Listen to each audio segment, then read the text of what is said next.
Bonjour à tous, c'est Zerkler qui vous parle pour une nouvelle review vidéo. Aujourd'hui consacrée à l'ensemble de jeu Lego Ninjago sorti en 2014. Il s'agira de la référence 110 728 Battle for Ninjago City ou en français le temple de Ninjago City.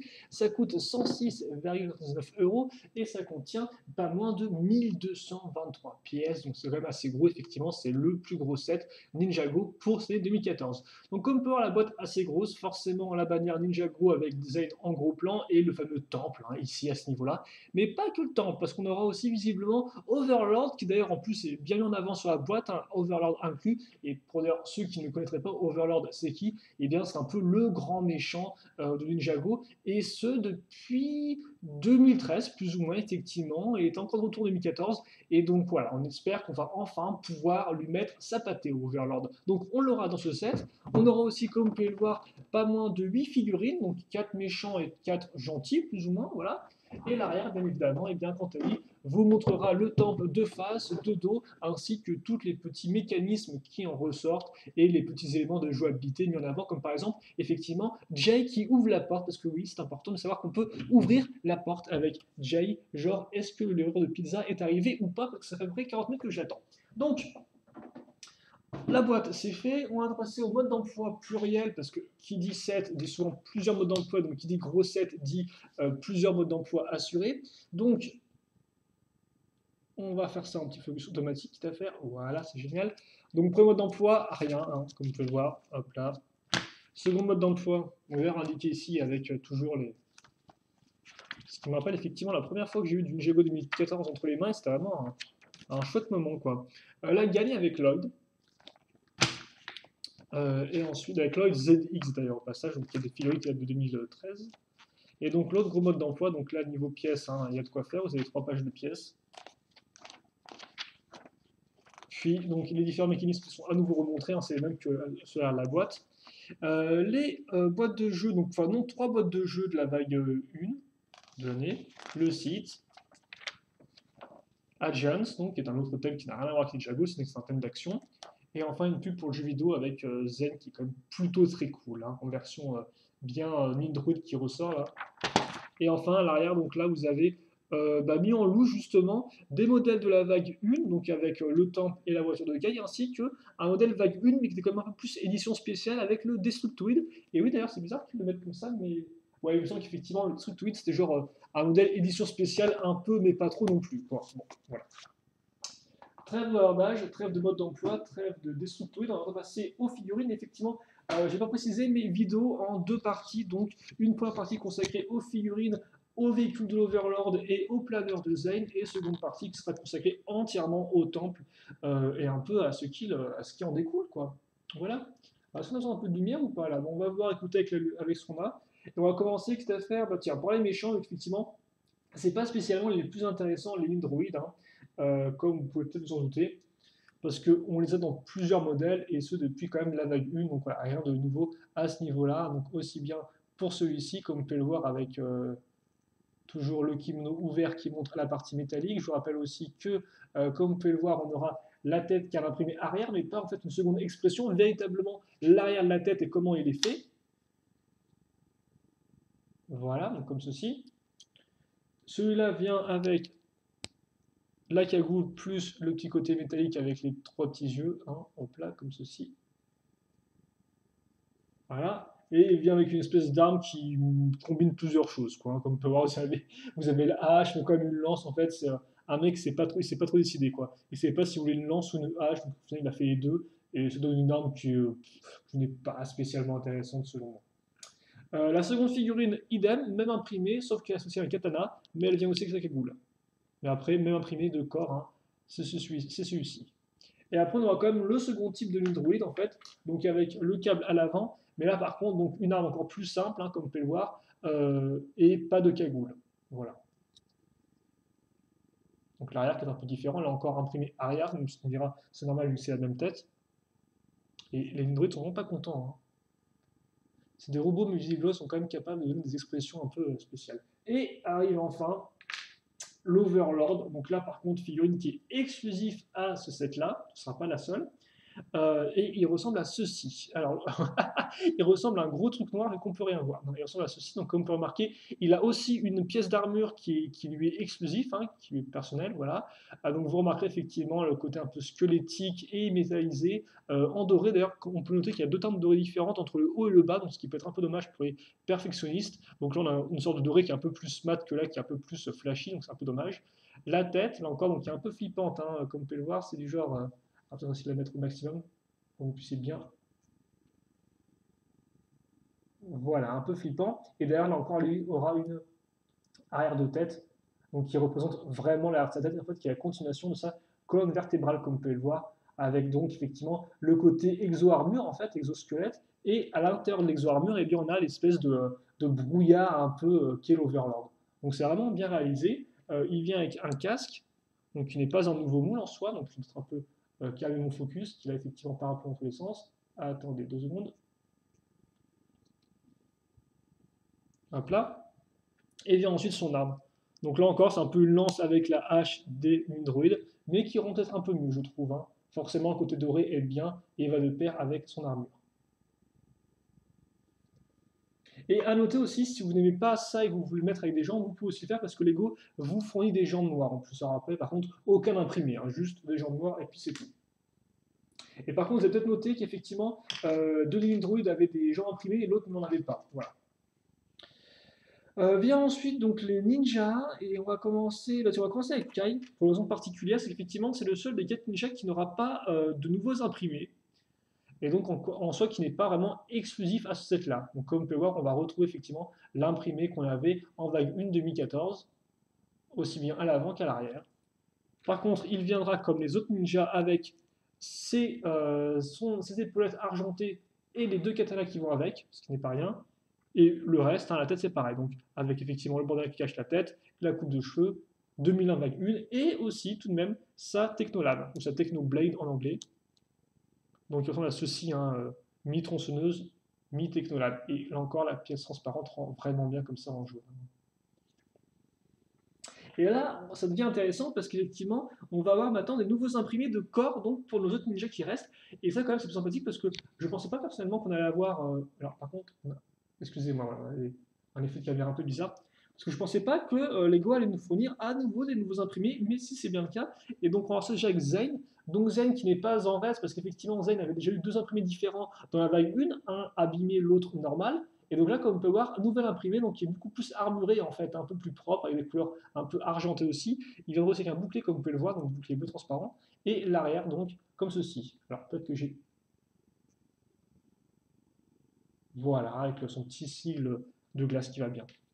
Lui aussi viendra avec son double katana et la tête. Alors là, par contre, c'est effectivement la tête normale de Zane, donc pas de côté détruit qui laisse entrevoir son côté Nindroid un peu robotisé. Là, c'est la normale. Et tout comme Jay, il viendra avec sa Technolab.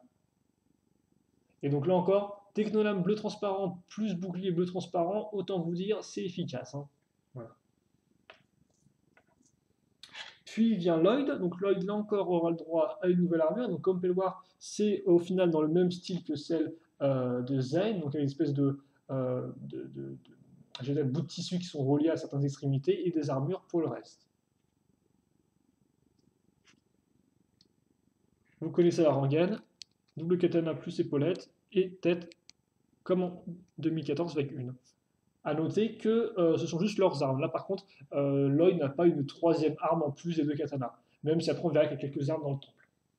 Et enfin, et là c'est intéressant, vient donc Nia, ou plutôt Samurai X, effectivement, qui fait son retour après avoir passé 2013, parce qu'effectivement, son niveau 2013, on avait eu moins de 7, et on avait peu la chance d'avoir Nia, c'est quand même un peu dommage, parce que c'est un personnage qui est assez important dans l'histoire. Donc là, elle nous revient, et elle nous revient toute pimpante, toute fraîche, avec, comme on peut voir, eh bien, elle aussi, un nouvel imprimé, aussi bien au niveau du torse que des jambes, parce que comme vous avez pu remarquer, les ninjas, eux, n'ont pas d'imprimé au niveau du torse, des jambes. Donc là, elle, c'est vraiment la totale. Donc comme on peut voir, les imprimés qui sont un peu plus, j'ai envie de dire, un peu plus professionnel que ce qu'on a, enfin, un peu plus technologique que ce qu'on avait eu avec la première version de Samurai X en 2012, souvenez-vous, qui était disponible en toupie ou alors avec son robot.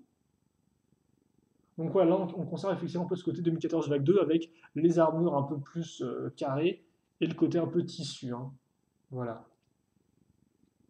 Elle viendra aussi avec les épaulettes et avec cette tête-là. Et il faut noter qu'ils ont changé la tête de Nia parce qu'effectivement, avant, elle avait une tête spécifique avec deux expressions. Donc là, déjà, elle n'en a plus. Hein, c'est comme les autres ninjas, ils n'ont pas deux expressions distinctes.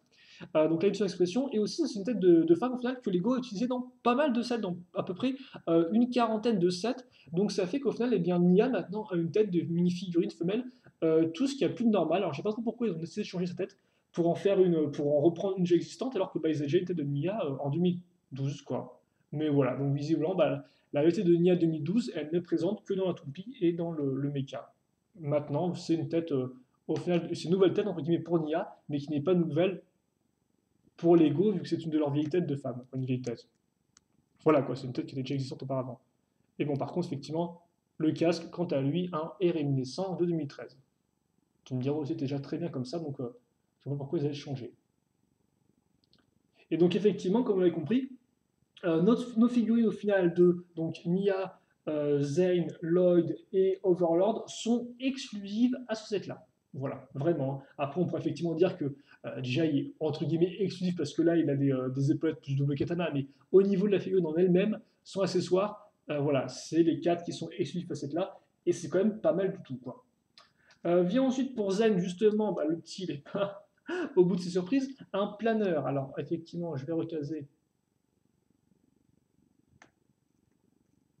Voilà, comme ceci. Donc le planeur, assez simple en fait. On va prendre deux pales techniques qu'on va relier à l'aide d'une pièce d'interconnexion et aussi et surtout de cette pièce-là qui est un peu spécifique, comme vous pouvez le voir, c'est une sorte de mix entre pièces d'interconnexion et aussi accroche pour le coup de figurine. Donc en clair, avec ça, on pourra accrocher notre planeur à notre figurine. Pour le reste, vous avez deux petits missiles qu'on pourra lancer comme ceci. Voilà, rien de très compliqué là-dedans. Et le reste de la déco. Voilà, donc vous avez ça. Et donc, bon, je vais quand même faire l'effort de la mettre sur Zane pour bien vous montrer ça. Et puis tout à l'heure, c'est une revue, donc autant bien vous montrer comment ça se passe. Donc voilà, vous pouvez mettre comme ceci. Et à noter, vous pouvez aussi pivoter cette partie-là. Donc si vous préférez mettre comme ceci, vous pouvez. Et aussi, vous préférez faire ça comme ça, vous pouvez aussi. Donc voilà, vous pouvez changer l'inclinaison de votre modèle, par exemple, voilà. Avec les jambes un peu en arrière, on peut imaginer. Donc à vous de voir comment vous voulez placer le planeur grâce à la rotation. Bon, je pense qu'entre guillemets, c'était peut-être pas prévu pour ça, hein, mais quand on a une rotation, autant s'en servir pour bah, donner un peu la forme qu'on veut à l'ensemble. Et donc le planeur, d'ailleurs, niveau dimension, on est dans du 3 cm de hauteur, 18 de longueur et 5 de largeur. Donc quand même assez grand en termes de longueur. Hein. 10 cm, ce n'est pas rien. Là, vous pouvez voir avec une figurine normale, hein, regardez ça un peu, par rapport à Zane, on a une taille respectable. Voilà. Ensuite vient notre. Alors, bah, effectivement, j'ai oublié un peu de démonter le véhicule, c'est pas trop grave. On va faire ça rapidement. Donc, oui, effectivement, le véhicule de l'Overlord, qui est somme toute, bah, j'ai envie de dire, assez simple, qui déjà va ressembler à ça au niveau de sa base. Alors, comme on peut voir, c'est une base qui est un peu particulière dans le sens où on va la créer à l'aide de ces pièces-là, donc des pièces inclinées. Et donc, grâce à ça, on pourra donner des côtés un peu en diagonale pour bah, la forme générale du modèle, mais aussi les pattes. Parce que comme vous pouvez le voir, on aura trois pièces d'accroche, ici, ici et là. Et donc, ça verra à créer nos pattes, et donc on aura bien une forme spécifique pour leur accroche. Donc, bah, à part ça, on va mettre de la brique pentue, de la brique un peu moins pentue, un peu plus courbée, surtout de la brique lisse, comme vous pouvez le voir, hein, beaucoup de briques lisses pour faire les côtés. Vous noterez trois accroches, donc celle sur les côtés ici et là, et une à l'arrière. Voilà. Et donc là aussi un sticker à l'avant, en fait, qui reprend un peu le côté de la brume de l'Overlord. Voilà. Hein. Pour le reste, pas grand chose de plus à en dire. On va donc accrocher peut-être les pattes qui à faire. Donc les pattes sont assez simples. Elles ressemblent à ceci. Donc en clair, on aura la pièce d'accroche qui sera attachée avec des briques en dessous. Et sur ces briques, on va prendre donc des pièces 2x2 avec une accroche technique vers l'intérieur. Donc en clair, on va clipser cette pièce-là sur des trous circulaires et après, ça fait qu'on aura eh bien, des tenons pour accrocher les choses sur les côtés. Et donc par exemple, eh bien, une pièce en biais ou une pièce en diagonale si vous préférez, donc comme ceci. Voilà. Et puis à l'avant, vous noterez que vous avez aussi donc la grosse griffe qui là par contre est toute faite. Et donc vous pouvez incliner si vous souhaitez comme ceci, ou vous la laissez toute droite comme ça. À vous de voir. Donc voilà ça, et donc ça en fait on va faire x3 identique. Et donc après on pourra le caser sur notre module. Mais on va pas faire tout de suite. Avant ça déjà on va s'attaquer aux parties latérales du modèle. donc qui ressemble à ceci. Et donc, comme vous pouvez voir, en fait, on aura là l'accroche, ensuite de la brique, puis grosse partie quart de cercle, au-dessus du quart de cercle, mais fait avec, comme vous pouvez voir, des pièces bien spécifiques en fait de dard ou de pâte, hein, comme vous pouvez voir, un peu squelettique, donc forcément qui reprend un peu le côté overlord. Donc effectivement, l'overlord, au niveau de son imprimé, eh bien, ces parties un peu squelettiques, si on regarde bien, c'est au final. Alors attendez. C'est au final effectivement la même forme, le même relief comme vous pouvez le voir entre ça et ça. Et donc ça, déjà c'est un bon, c'est une petite anecdote, enfin, un petit détail que je trouve sympathique. Donc voilà, on fait ça et on le fait x2, hop là, comme ceci. Et donc après, il nous restera une pièce accrochée qui est en fait le fanion, ou plutôt le porte-étendard plus le missile, donc ça fait les deux à la fois parce que, pourquoi pas, qui ressemble à ceci. Donc comme vous pouvez le voir, on aura une tige, au bout une espèce de pièce un peu flexible avec donc le fanion et là encore sticker pour créer l'effet de brume, et au-dessus, sur une pièce donc, qui est crantée, vous aurez donc le lance-missile avec effectivement lance-missile entre guillemets nouvelle génération, donc avec la brique 1x4, le missile dedans, j'appuie dessus et ça lance très rapidement. Donc faites attention encore parce que c'est vraiment le ressort il est bien remonté là-dessus, hein, donc faites attention. Voilà. Et donc vous pouvez lever ça comme ça. Voilà. Et pas vers le bas. Et donc une fois qu'on a ces éléments, eh bien déjà on va pouvoir donc raccrocher ça à l'arrière sur la micro-miron. Donc ce qui fait qu'effectivement quand on a une micro-miron, on va pouvoir maintenant excusez-moi, 2 secondes, voilà, comme ça. Maintenant qu'on a une micro-miron, on pourra donc pivoter ça, voilà, donc pour changer l'axe, en fait, l'orientation du missile. Ensuite, on va prendre nos pièces ici, donc qui serviront un peu à faire le contour du véhicule. Donc comme vous pouvez le voir, ça peut un peu toucher le lance-missile, hein, comme ça. Donc les pièces se mettent en biais. Là encore, elles sont bloquées par la pièce ici. Par contre, il n'y a rien qui les bloque de l'autre côté, si ce n'est voilà, cette partie-là à ce niveau. Donc pour bien ouvrir et mettre la figurine, hop là. Donc là, on a ça, notre espèce de petit module, une petite cage thoracique, entre guillemets. Et après, il ne reste plus qu'à mettre les pattes ici.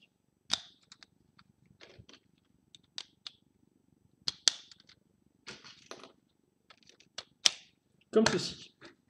Et donc là, au final, eh bien, notre modèle est terminé.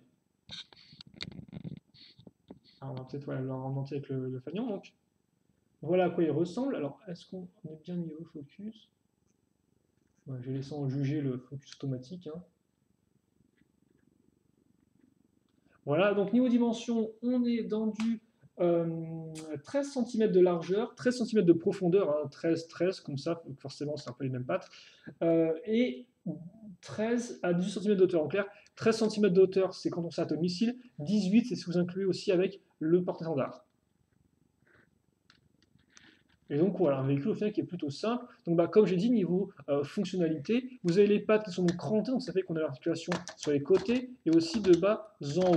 Donc si vous voulez par exemple donner un look un peu plus effrayant, vous baissez les pattes comme ceci, et voilà, il sera un peu plus en mode araignée, un peu plus avachi. Après bien sûr, on peut donc ouvrir ça, placer notre figurine dedans. Donc après, faites voilà, essayez de placer le sceptre selon. Hop là. Et après, ça, je peux le pivoter et le lever ou le baisser à ce point-là. On ne peut pas le baisser plus forcément parce que sinon, au final, il se tire dessus, ce qui est un peu débile. Et au final aussi, les pièces le bloquent. On ne peut pas le faire.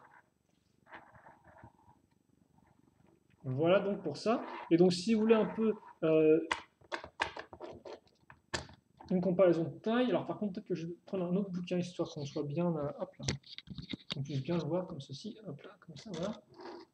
Et donc, ouais, comparaison de taille par rapport à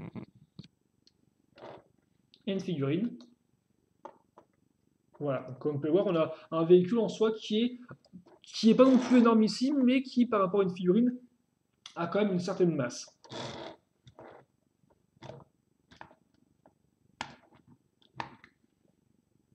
Voilà.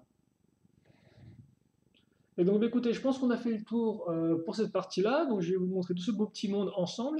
Et puis, bon, on va s'arrêter là pour cette première partie. Donc bah, comme vous pouvez le voir, nos sélections de figurines, c'est du très bon. Bah, déjà en nombre, parce qu'on a 4 cas, donc 2 camps à même niveau. Alors forcément, les lignes droïdes ne sont pas spécialement intéressantes, au sens où ils ont aucune spécificité, quoi. On n'a aucun général Cryptor, par exemple, pour aller avec, ou alors par exemple un ligne droïde plus petit avec des petites jambes pour être un peu plus original. Non, là vraiment, les 3 lignes droïdes qu'on a et même leurs armes, c'est franchement pas super intéressant, entre guillemets, quoi. Hein. On est d'accord. Mais au moins, on a le nombre, ce qui fait qu'on peut au moins créer une attaque sur le temple avec un nombre somme toute convenable d'ennemis, quoi. Hein, pas juste deux pauvres types qui arrivent comme ça, quoi. Là, on en a trois.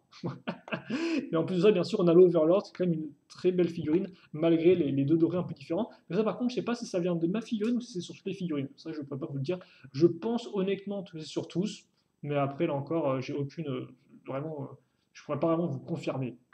Et bien sûr, on a aussi côté ninja, et là, côté ninja est encore plus réussi parce qu'autant du côté méchant, on a juste l'Overlord entre guillemets qui est nouveau, autant côté ninja, on a clairement 3 nouvelles figurines, quoi. Alors certes, bon, enfin certes, entre guillemets par nouvelle, mais alors bon, déjà on a Jay qui, même s'il n'est pas nouveau, rend bien et il est complet, quoi. On a les épaulettes, parce qu'effectivement, ça je vous rappelle que les ninjas, à part Lloyd dans sa moto en vague 1, la plupart, normalement, n'ont pas d'épaulettes hein, dans les sets. Ils ont juste, au final, leur tenue, leur bandeau, et puis leur coupe de cheveux, et puis c'est fini, quoi. Alors là, effectivement, c'est plaisant d'avoir, effectivement, bah, Jay avec ses épaulettes, deux katanas, et en plus, sa technolame qui va bien, quoi. Donc là, ça c'est cool. Et puis après ça, eh bien, on a effectivement les nouveaux imprimés qui, franchement, rendent bien, quoi. Le côté un peu plus moderne et tout convient parfaitement à l'année, au thème de Ninjago 2014, quoi. Et en plus, on a vraiment ce côté un peu, on a ce côté traditionnel et plus futuriste qui rend vraiment bien.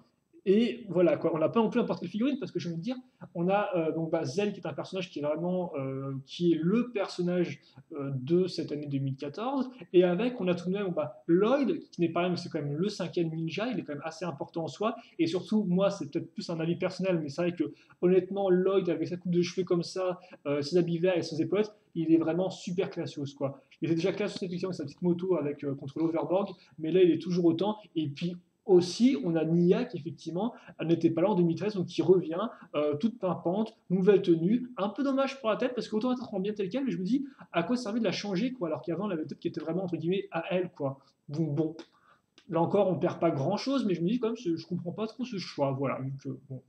Mais après, elle rend super bien, quoi. Donc après, bien sûr, c'est un peu dommage parce qu'on aurait pu se dire, ouais, Lego, ça aurait été bien si vous avez filé les 4 technolames. Bon, effectivement, ce n'est pas le cas. Vous n'aurez pas, je ne les aurais pas d'un coup. Mais il en... Tiens, tu as un pantalon aussi. Mais il en reste que, voilà, on a vraiment une bonne sélection de figurines qui est toute pimpante. Et l'Overland en soi rend plutôt bien. Alors après, il n'est pas non plus incroyable. Hein, niveau mécanisme, il fait ce qu'on lui demande. Niveau forme aussi, il est surtout assez sommaire. Mais je pense qu'il fonctionne bien. Et en plus, ça fait un véhicule d'attaque pour renforcer un peu le côté méchant par rapport au temple, qui est quand même une grosse structure. Donc voilà, même si le véhicule en soi n'est peut-être pas des plus originaux, je trouve qu'ils rendent en somme toute bien. Le côté noir et doré fonctionne bien. Et voilà, quoi. Voilà, ça va, ça passe. Après, par rapport à la série, il me semble que dans la série, il est quand même un peu plus massif. Hein, mais bon, là, tel quel, déjà, je trouve qu'il rend bien. Et même par rapport à des figurines, comme vous avez pu le voir, il est quand même assez imposant. Et après, le planeur, bon, le planeur est un plus un extra qu'autre chose. Hein. J'ai pas grand chose de plus à en dire. Si ce n'est que ça rajoute un peu de jouabilité, bien sûr, pour le modèle, mais ça, je pense qu'on aura tendance à en reparler lors du bilan final pour la seconde partie de la vidéo. Donc, on se quitte là-dessus. Questions, commentaires, allez-y. Et puis, nous, on se retrouve, entre guillemets, tout de suite pour la seconde partie de la vidéo qui sera elle, consacrée au fameux temple de Ninjago City. Qu'est-ce qu'il vaut, quelles sont les fonctions, et bien ça on verra ensemble. Voilà, donc on se quitte là-dessus, et puis on se retrouve tout de suite. Allez, salut à tous.